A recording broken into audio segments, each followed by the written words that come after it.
Good morning students. Class twelfth आपका जो next chapter है वो है वितान का फोर्थ नंबर, डायरी के पन्ने। और राइटर है एन फ्रैंक। जैसा कि आप जानते हैं कि सेकेंड वर्ल्ड वॉर के समय जिस प्रकार से यहूदियों पे अत्याचार हुए, उन यहूदियों पे अत्याचार की जो कथा है वो उसका एक महत्वपूर्ण दस्तावेज यहाँ पे एन फ्रैंक की डायरी को माना जाता है। लेखक परिचय। एन फ्रैंक का जन्म 12 जून 1929 1929 को जर्मनी के फ्रैंकफर्ट शहर में हुआ था। इन्होंने अपने जीवन में नाजीवाद की पीड़ा को सहा।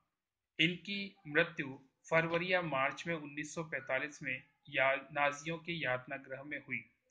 एन फ्रैंक की डायरी दुनिया की सबसे ज्यादा पढ़ी जाने वाली किताबों में से एक है। यह डायरी मूलतः 1947 में डच भाषा में प्रकाशित हुई थी। सन 1952 में इसका अनुवाद, अंग्रेजी अनुवाद the diary of a young girl शीर्षक से प्रकाशित हुआ।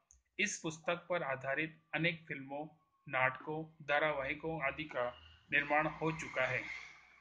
नेक्स्ट, पाठ का सारांश। यह डायरी डच भाषा में 1947 ईस्वी में प्रकाशित हुई थी। इसके बाद यह diary the diary of a young girl शीर्षक से 1952 1952 ईस्वी में प्रकाशित हुई। यह डायरी इतिहास के एक सबसे आतंकप्रद और दर्दनाक अध्याय के साक्षात अनुभव को बयान करती है। हम यहाँ उस भयावह दौर को किसी इतिहासकार की निगाह से नहीं बल्कि सीधे भोक्ता की निगाह से देखते हैं। यह भोक्ता ऐसा है जिसकी समझ और संवेदना बहुत गहरी तो है ही, उम्र के साथ आने वाले परिवर्तनों से पूरी तरह अछूती भी है। इस पुस्तक की भूमिका में लिखा गया है।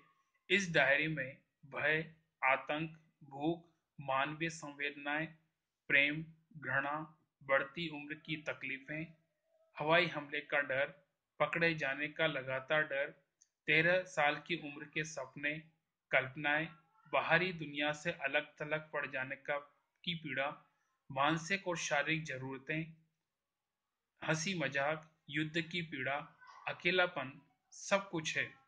यह डायरी यहूदियों पर ढाए गए जुल्मों का एक जीवंत दस्तावेज है। द्वितीय विश्व युद्ध के समय हॉलैंड के यहूदी परिवारों को जर्मनी के प्रभाव के कारण अकल्पनीय यातनाएं सहनी पड़ी थी। उन्हें गुप्त तहखानों में छिपकर जीवन रक्षा की। जर्मनी के शासक ने गैस चैम्बर और फायरिंग स्क्वाड के माध्यम से लाखों यहूदियों को मौत के घाट उतार दिया। ऐसे समय में दो यहूदी परिवार 2 वर्ष तक एक गुप्त आवास में छिपे रहे। इनमें एक फ्रैंक परिवार था और दूसरा वान दंपत्ति। एन ने गुप्त आवास में बिताए गए 2 वर्षों का जीवन अपनी डायरी में लिखा है। ये डायरी 2 जून 1942 1942 में पहली बार, अगस्त 1944 तक लिखी गई। 4 अगस्त 1944 1944 को किसी की सूचना पर ये लोग पकड़े गए। 1945 में एन की अकाल मृत्यु हो गई। एन ने अपनी किट्टी नामक गुड़िया को संबोधित करके डायरी लिखी, जो उसे अच्छे दिनों में जन्मदिन के पर उपहार के रूप में मिली थी। बुधवार 8 जुलाई 1942। इस दिन एंक फ्रैंक गुप्त आवास में जाने के विषय में लिखती है। उसकी बड़ी बहन को एएसएस से बुलावा आने पर घर के लोग गुप्त आवास में जाने की तैयारी करते हैं। यह उनके जीवन का सबसे कठिन समय था। एन ने अपने थैले में अजीबोगरीबी चीजें भर डाली। उसने सबसे पहले अपनी डायरी रखी, क्योंकि लेखिका के लिए स्मृतियां पोशाकों की तुलना में अधिक महत्वपूर्ण थी। गुरुवार 9 जुलाई 1942 1942। इस दिन वे अपने छुपने के स्थान पर पहुंचते हैं। यह गुप्त आवास उसके पिता का ऑफिस है। वह घर के कमरों के बारे में बताती है। यह भवन गोदाम और भंडार गृह के रूप में प्रयोग होता था। यहाँ इलायची, लौंग और काली मिर्च वगैरह पीसे जाते थे। गोदाम के दरवाजे से सटा बाहर का दरवाजा था, जो ऑफिस का प्रवेश द्वार है।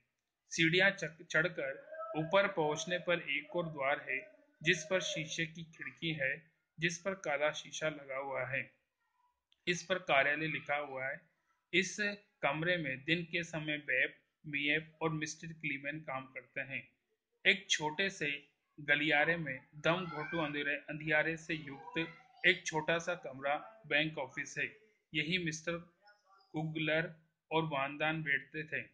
मिस्टर कुगलर के ऑफिस से निकलकर तंग गलियारे में प्राइवेट ऑफिस है। नीचे की सीढ़ियां वाले गलियारे में दूसरे मंजिल को रास्ता है जो गली की तरफ खुलता है। यहीं पर एन फ्रैंक और उसका परिवार रहता है। Back next.